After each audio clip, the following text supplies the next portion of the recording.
Hello, I am your host, Ernest Northcott, and welcome to New News.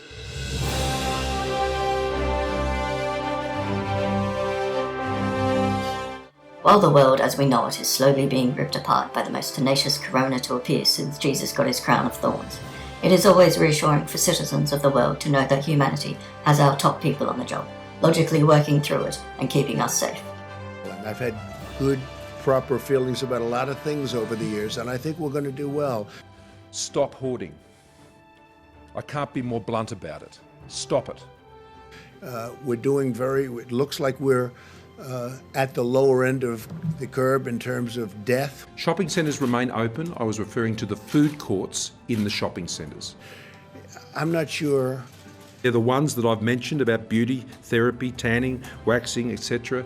Those premises, because they're personal services premises, they will obviously not be able to remain open. A really significant impact, we would hope, on the spread of the virus. I've developed mild symptoms of the coronavirus.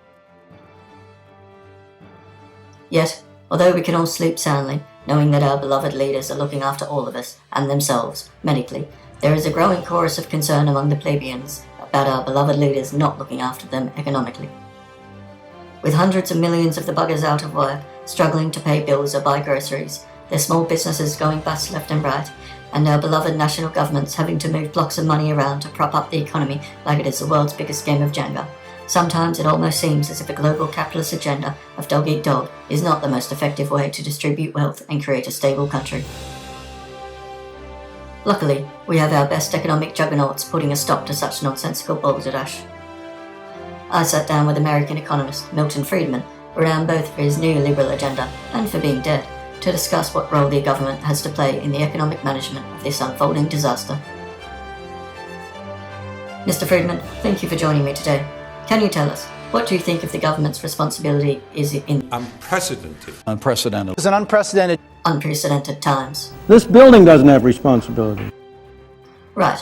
Well then, what do you recommend the best strategy for lifting people up who have fallen due to this crisis? More effective machine for eliminating poverty than the free enterprise system and the free market.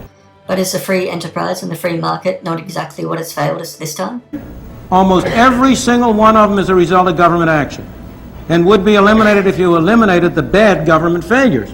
Okay, so are you saying governments should do nothing? Well, the government doesn't have any responsibility. Excellent plan, Mr. Friedman.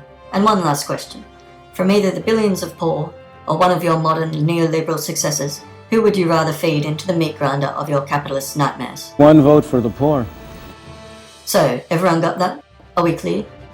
We will get through this countless deaths, job losses, company closures, and economic death spirals by going back to having people dying from normal stuff like hunger and thirst, and having job losses where they usually take place, among the poor. At last, the economy will be right where we left it. And that is some new news, brought to you by Legit, that is the name of this dodgy station. Global New News Network. Like it, subscribe. Hey, get back here, get back.